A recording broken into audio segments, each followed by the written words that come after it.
Jar Oil. The company have filling stations across the country, and our rates are relatively cheaper than anyone else across the country. Jar Oil is the biggest producer and distributor of cement in the country with the most competitive prices in the market.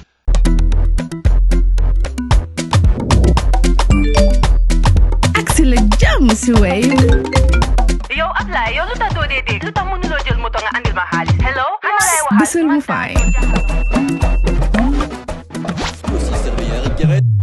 What? Bisul mu fine.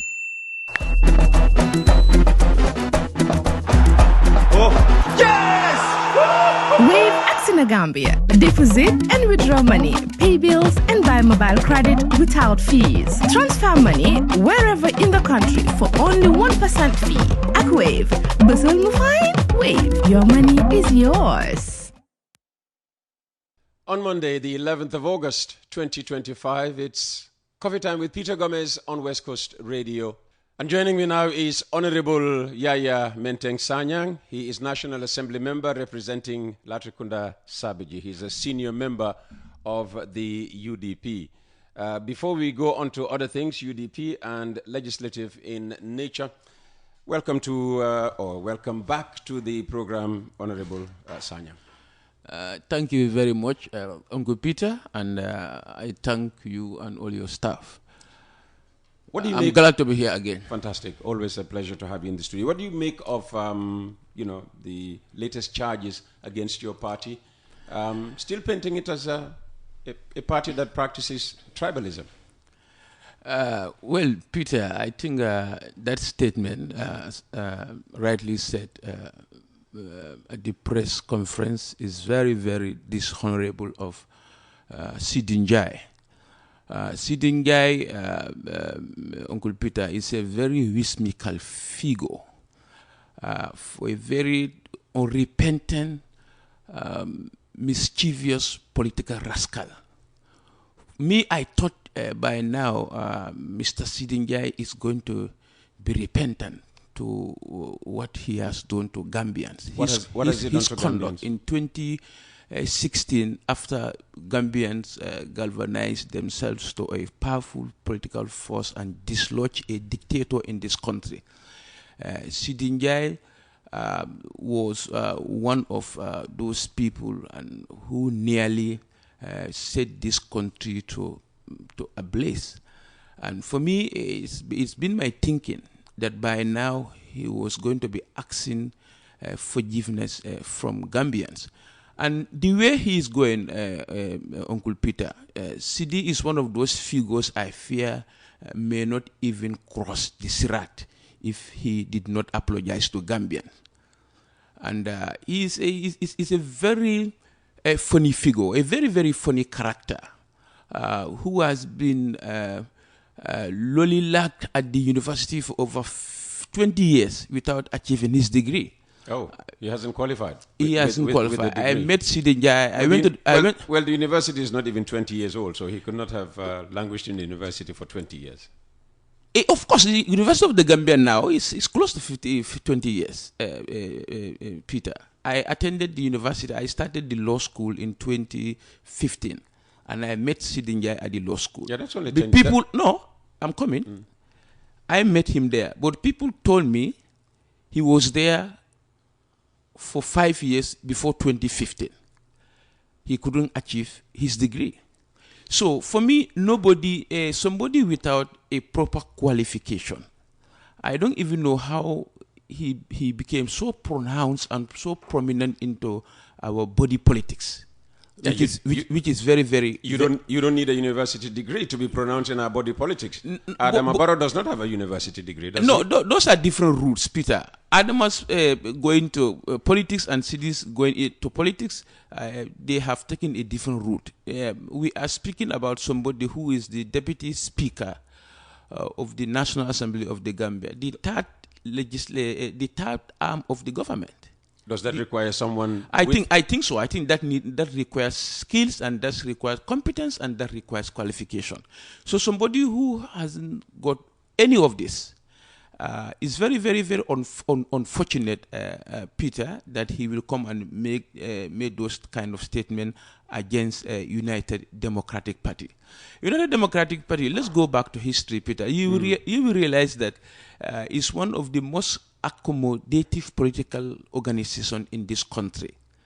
Historically, from 1996 to now, all the ethnic groups in this country are represented in the United Democratic Party.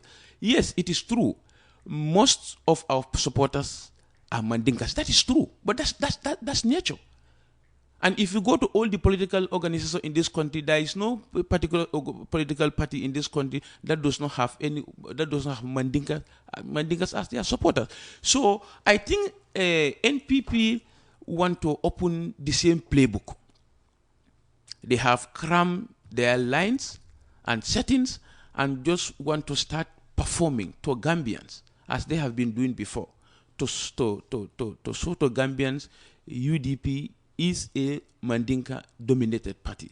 Do you know why they do this? No. They do this so that these ethnic minorities will galvanize themselves together and see UDP as a Mandinka establishment and go against it. This is what they want.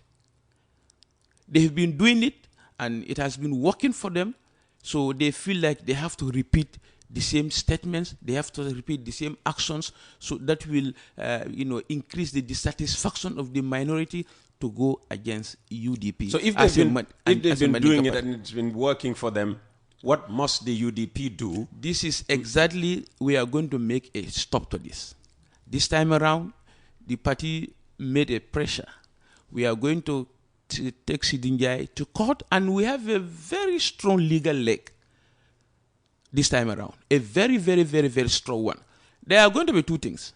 There will be a legal route and there will be political route. I can tell you that for sure. Okay. UDP are ready this time around to make a stop to these political individuals, these political rascals and mischievous persons who will go out there always to say UDP is a tribalist party. We will make a stop, Peter. And this time around, we are very, very serious about it. Okay.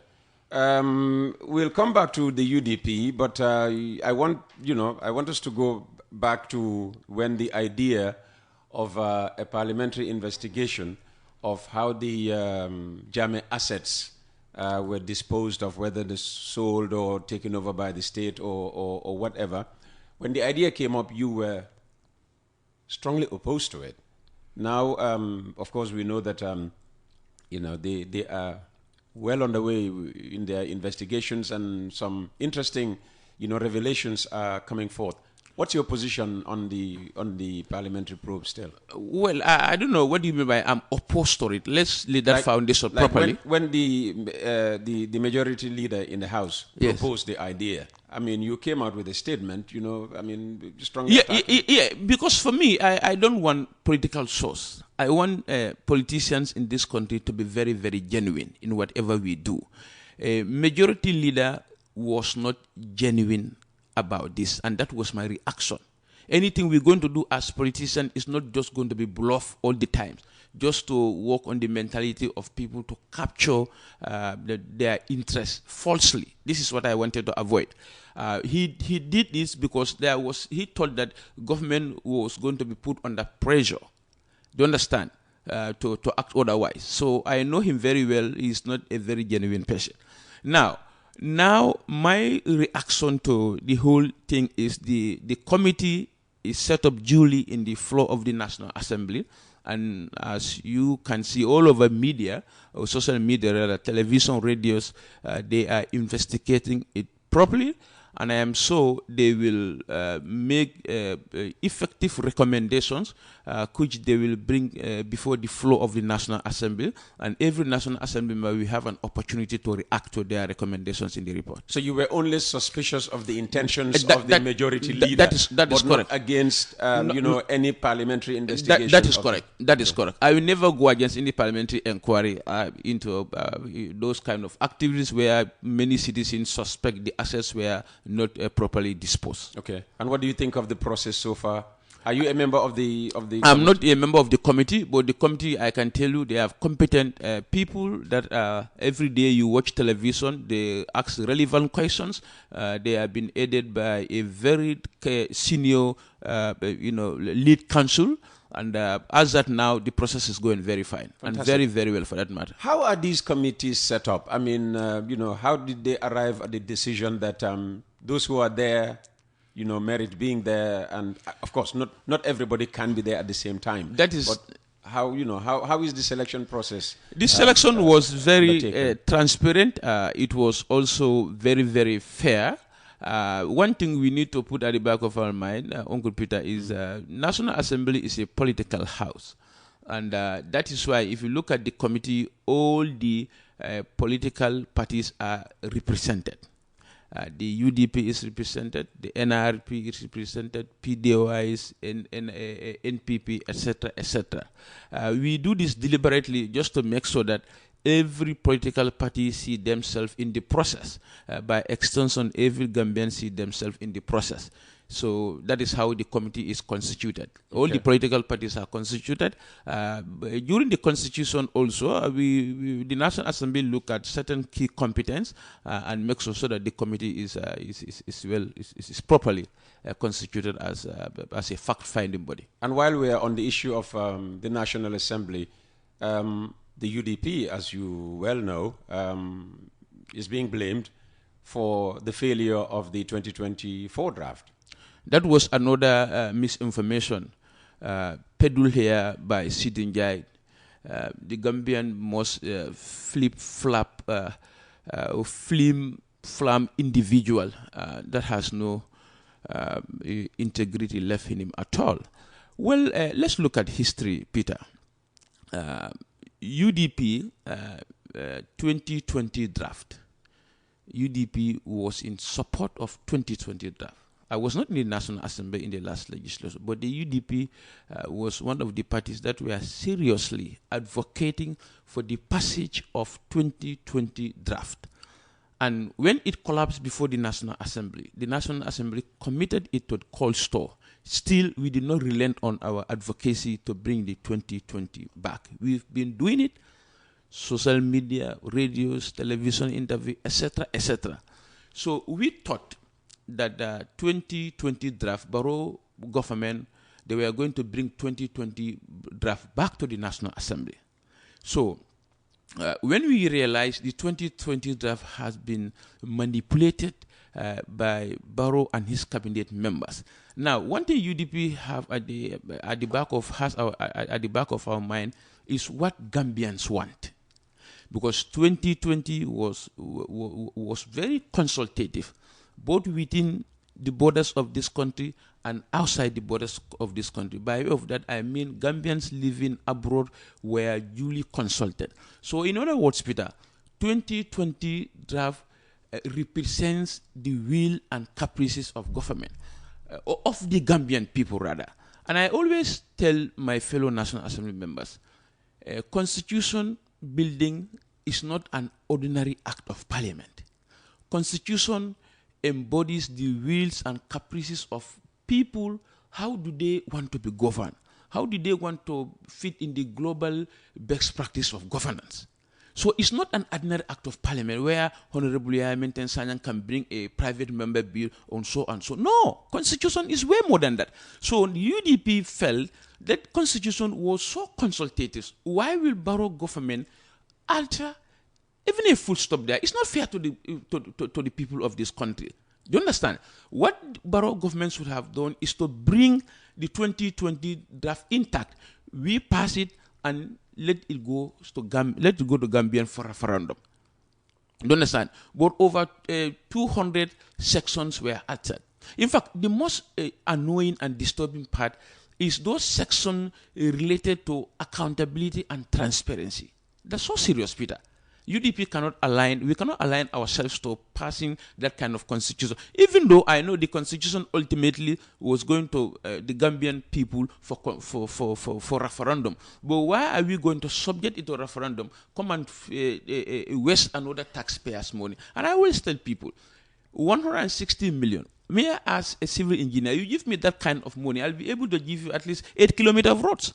So Gambians denied themselves of that infrastructural intervention, invested the money into constitutional building process for only 23 or 24 persons to go into the cabinet, the president including his ministers, and alter the entire will of Gambians. Peter, this is very disrespectful.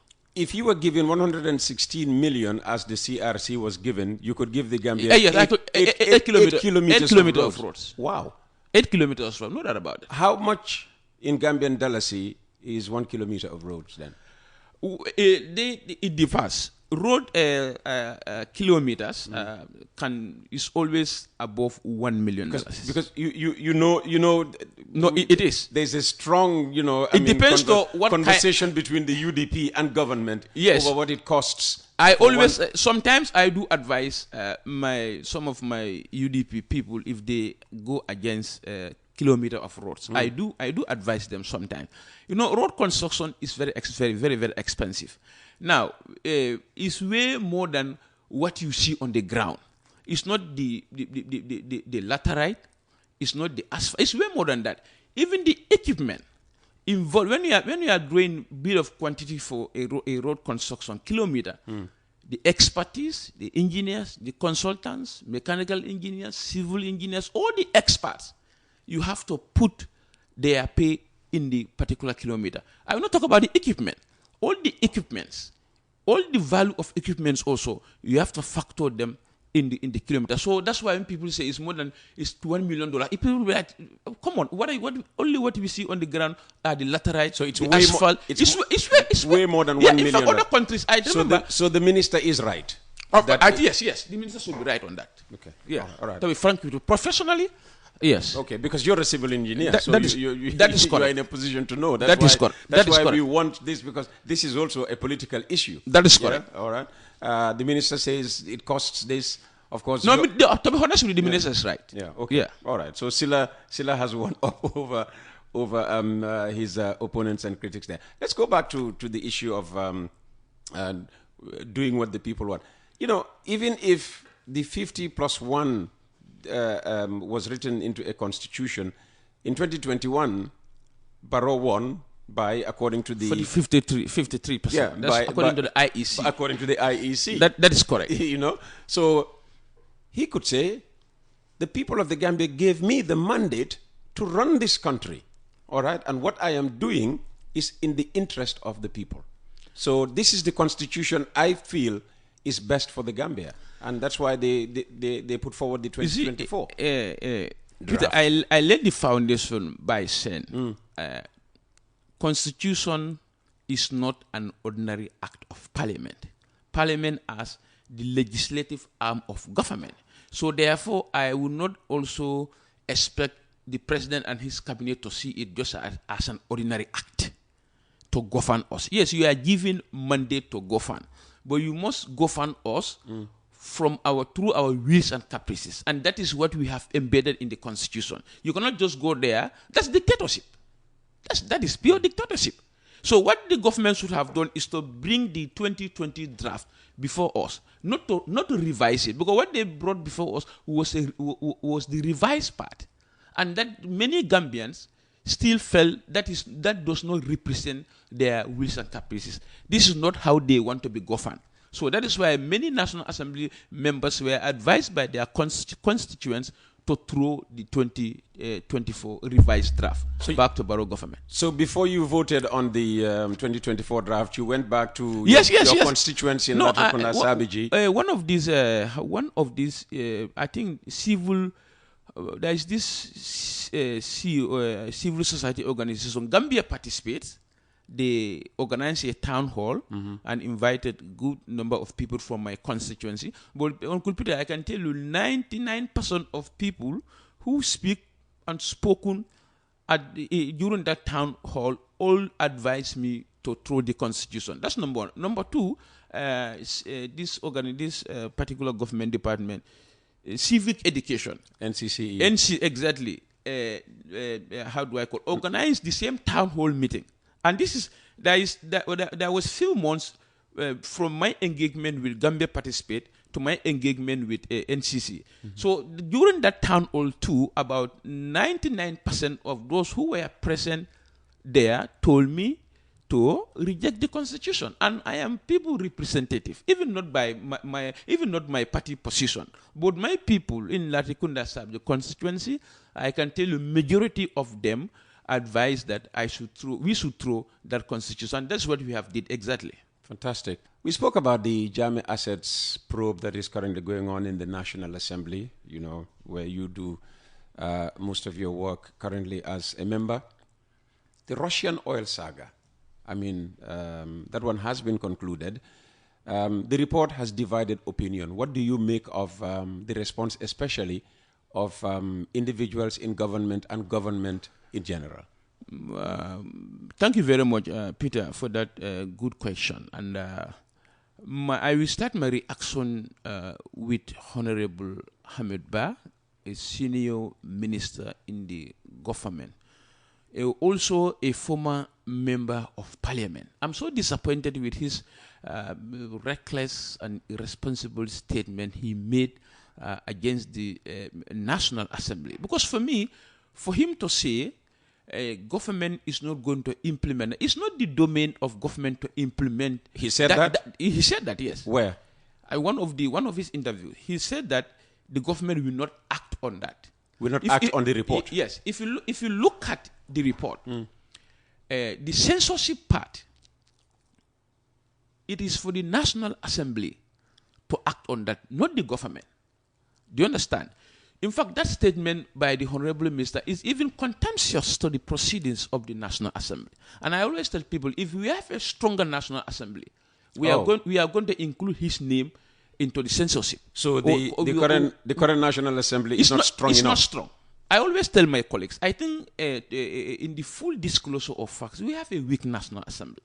If we don't have a weak National Assembly, those kind of statements are contemptuous to the proceedings of the National Assembly. And immediately, Honorable Hamat Ba was going to be put in order.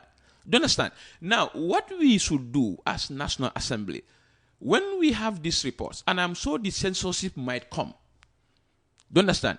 And I believe it might be successful, because I cannot imagine a National Assembly constitute a committee. The committee went out to do their findings, bring recommendations as per the report, and they brought the report before the National Assembly. You adopt it as a National Assembly, and you go against that report. Because in the report, which we have adopted in the chambers, it includes censorship of 2 state ministers. So that is why I say it's going to be so ironical. You adopt a report in the National Assembly or in the chambers, just for you to implement that report, you go against that. Because censorship, I know, requires higher threshold. But the same National Assembly members who adopted the report are going to be the same National Assembly members who are going to help the effective implementation of that report. If the report is adopted, so the censorship will also come, I'm sure, our next session. So let's see whether a National Assembly that adopted a report, for them to implement that report, they will go against that. Let's also work that. Even the adoption process was very contentious. Yes, it was. Rowdy scenes in the that is correct. In the National Assembly. What was so divisive? About this report. If you look at the report, it was led by your fellow. Yes, exactly. Your fellow party member. No, the most difficult part in the National Assembly proceedings is when the report come before us. That one, you may have divergent views. Because even me personally, the recommendation against one of the lawyers, I think it is Hadid Dandang, I went against the recommendation. Because I feel like a lawyer cannot be held responsible, culpable or liable for the commercial decision taken by the board members. A lawyer is just a secretary. Do you understand? So the commercial decision of what I find so interesting was, why would a lawyer be held liable or culpable for the commercial decision of the board members? Do you understand? I during my presentation, I said that. Okay.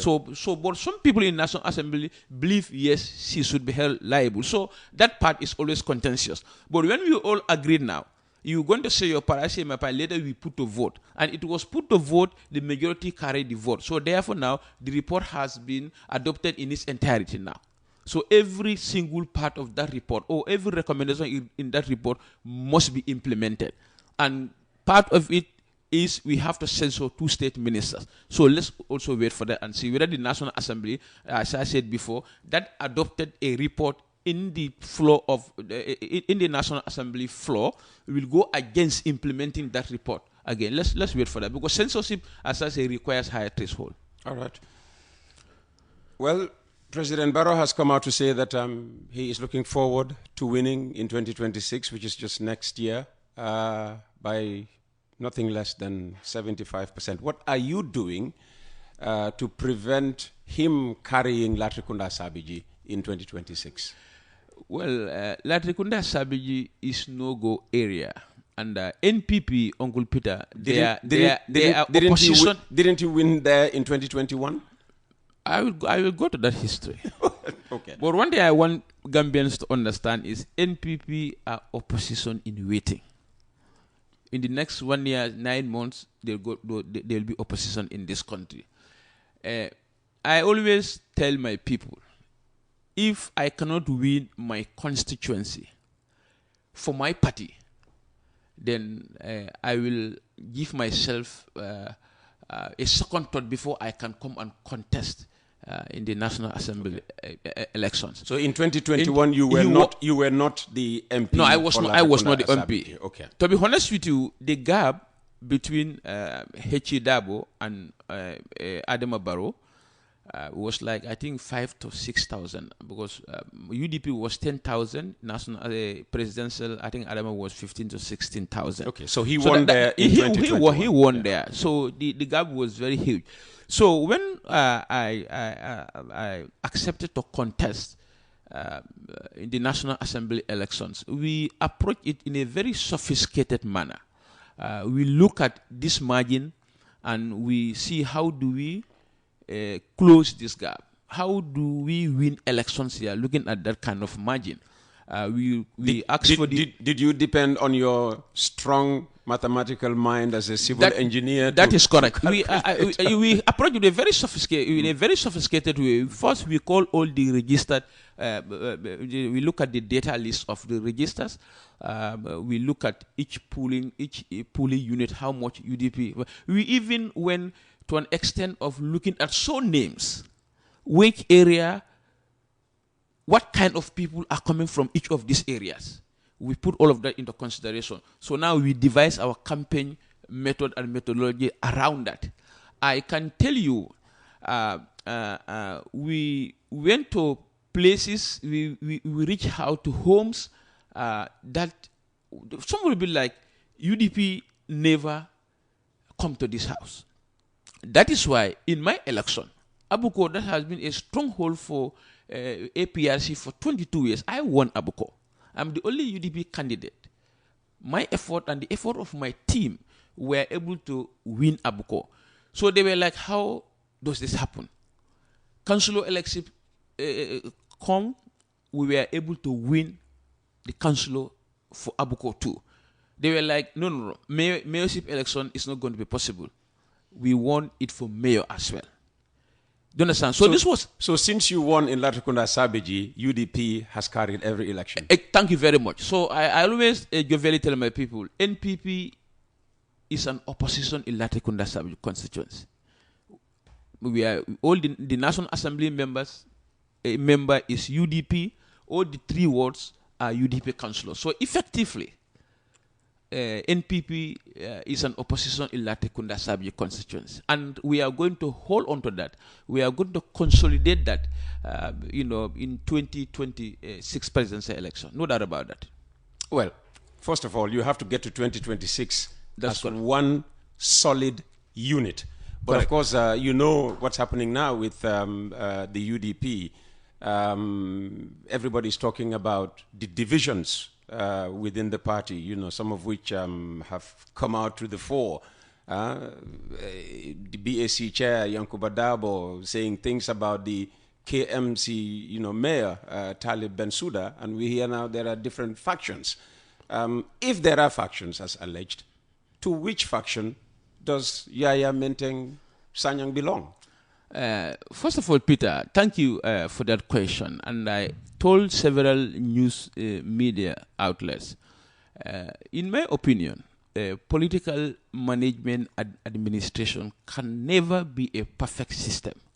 And any politician who entered politics and you think you can be able to make political management and administration a perfect system, you may die very early. Oh. Political relationship is not a legal relationship. It's a social relationship. You understand? Now, there is no division and there is no camp in UDP. What is happening in UDP, people have divergent opinions, or people see things differently. And I always tell people, camp is too negative. You're gonna input camp to a political organization because people think differently within the political organization. That's a very negative connotation. I don't like using camps. What is there is, as I said, people see things very, very, very differently. There is no camp. Yes, many people will say if there is a camp, Honorable Yaya Menteng Sanyang is part of Talib's camp. There is no Talib camp in UDP. But why would they associate you with Talib rather than the party leader? Honorable Yaya Menteng Sanyang is a National Assembly member for Latrikunda Sabji constituency. And Latrikunda Sabji constituency by default is a constituency within the Kanifing municipality. Okay. And Kanifing municipality is headed by someone called the mayor, and that mayor is Talib Ahmed Bensouda. So therefore, Honorable Yaya Menteng Sanyang and Talib Bensouda relations is a political relationship because they all serve the interests of the same people. And by extension, Talib Ahmed Bensouda is the National Organizing Secretary of the United Democratic Party, my party. Do you understand? I cannot be a National Assembly member in a region headed by a mayor who by extension is the National Organizing Secretary of my party, and I distance myself from that. I will never do that. So if people are seeing that as a camp, that's their business, Peter. But one thing I know, a National Assembly member having a cordial relationship with a mayor who by default is the National Organizing Secretary of my party. Why will I leave distance between me and that person? I will never do that. Is the rift between him, Talib, and Yankuba, has it been sorted? I don't think there is a rift between these two persons. Well, Yankuba said that if Talib becomes the flag bearer, he's going to quit. Peter, if a rift in my in dictionary definition will be between two people, do rift. As you said, if Yankuba said that, but Talib didn't say anything, so there's no rift. Rift will be if Peter spoken, kept quiet, Honorable Yaya Menteng Sanyang do say the same thing. That's rift. But as for this particular scenario, it's not a rift. Okay. Because one person said this, but the other person did not say anything. That's not a rift. Okay. So who's going to be the flag bearer in 2026? The flag bearer of the UDP will be unveiled to Gambians so before December, because I think the National Executive met some time ago and they talk about opening applications for flag bearership. So I'm sure the senior organizing secretary is out of the country, but probably if he's back to the country, he will open applications. To answer your question, who is going to be our flag bearer, Uncle Peter, I don't know yet. Okay. But the process will be open, and every individual member of the party will have an opportunity to apply. And due process will be applied to all the applications, a very transparent process for that matter. Whosoever the process hatch to with the UDP militant or supporters, they will all rally behind that person in unity and with a greater sense of determination to make that person win elections for us in 2026. Does Honorable Yaya Menteng Sanyang intend to apply to become the flag bearer of the UDP in 2026? Well, I'm a member of the party, and I'm qualified to apply, but I don't decide anything yet. Do you know anyone who has decided? I don't know yet. Party leader said he intends to apply. That's what he said. Apart from the party leader, do Apart you know from the party anyone leader, else I who didn't intend- see anybody who say he's going to apply. But the party leader said he intend to apply. Okay. Yes. Just my final question, and I may take one or two questions for you from the public. I asked Seedy the same question. I'm going to ask you the same question. People say that UDP and NPP are like 6 and 9. That is, Peter, that's another very dishonest statement from anybody who said that. Looking at the historical record of UDP, compare and contrast to the record of NPP, and you want to make them 6 and 9, which in my opinion means they are the same. Yes. That is a very, very dishonest statement. It's not a proper statement. It's not fair to United Democratic Party. If you look at our historical pattern of all the sacrifices we do for this country to make sure the country comes to democracy, all the sacrifices we do for this country to make sure corruption is eradicated in the system, looking at all the qualities of UDP politicians, and we want to compare them to politicians like Seedy and others, then that is a very, very bad statement. It is very defamatory in context. Okay, but ideologically, how is your party different from the NPP? Ideologically, my party and NPP are parallel. Our ideological differences. So is that not why people say you are 6 and 9? If you're no, they have a but I mean they are parallel. They work side and side, side by side. Similar. No, they're not. No, when things are parallel, they never meet in mathematics. Okay. When we say in mathematics, when we say these things are parallel, mean they never meet. Okay. Then, so we can never meet. We can never be similar to NPP. Look, Uncle Peter. Look at the quality politicians in UDP.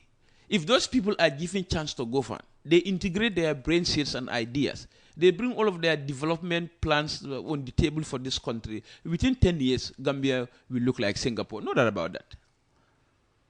So we can never be the same. Okay. Let me take one or two questions. Morning, Peter. This MP is not being honest. Hamat never said that on GRTS. He said they can't implement the record yet, the report yet, because it's not conclusive. What is not conclusive about that report? Our report is our report. What I want to say, the executive arm of government has no business with our report. That's what I said. So what is not conclusive? Is he in the is Hamat in the parliament? He is not in the parliament. We are in the parliament. We said our report is conclusive by way of recommendation. We adopted all the recommendations, the report. Now what we should do is to censor. So he has no business to put his nose into the legislative arm of government. He's in the executive. And an interesting one. Good morning, Peter. The consultations Honorable did with the people of Latrikunda was based on inviting only UDP militants. The consultation was biased. This was said by his biological brother Fafanjai Sanyang on his Facebook page. Well, this is not true. In fact, I don't even invite people. I just go to the venue and meet people, especially the one done by the how do I call it? The government department. How do I call it? GBOS? No. NCC. National NCC. Exactly. National Council for Civic Education. In fact, I didn't even see any UDP member there. In fact, at one point I have to react to the organizer. But how do you organize it? He said they reached out to the Alcalos and the Alcalos invited people. You know, Alcalos inviting people naturally in the Gambian body politics or conversation. They never invite the opposition. So the person get the honor. Okay. Fafa he mentioned is my biological brother, the same mom and dad. He's next to me. That is his opinion. You know how family. So he went on Facebook and said things. Yes, for me, our family is not like those families that will kill each other for politics. He belongs to NPP. I am UDP. In fact, he contested for NPP ticket in our village care center. He lost. So our family is a model family for Gambians to emulate. The politics we do differ and we have our opinions on each other. And at the end of the day, there is no difference between us. So that's normal. Fantastic. If Barrow says he will win by at least 75%, and you're saying he won't win, by how many? You know, by how wide will be the UDP winning margin? 26 presidential election is going to be very contested. And take it to the bank, record it. There is no single candidate that will have 50%. You know what I'm talking about? But I am sure we are going to win with simple majority. My party, UDP, will defeat Barrow by simple majority. But I am not sure. What's that, 51%? By simple majority. 35%? It can be 31%. Honorable Yaya Menteng, thank you very much for coming and do have a very good day. Thank you very much, Peter. Thank you. Honorable Yaya Menteng was our guest this morning. Thank He's you the very much. National Assembly member for Latrikunda Sabiji. Of course, he won as a UDP candidate. Jar Oil, the company, have filling stations across the country, and our rates are relatively cheaper than anyone else across the country. Jar Oil is the biggest producer and distributor of cement in the country with the most competitive prices in the market.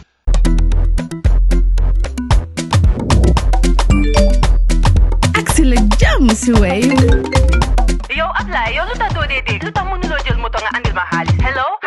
Busel mu fine. What? Busel mu fine. Oh, yes! Wave Axina Gambia. Deposit and withdraw money, pay bills and buy mobile credit without fees. Transfer money wherever in the country for only 1% fee. Ak Wave. Busel mu fine. Wave. Your money is yours.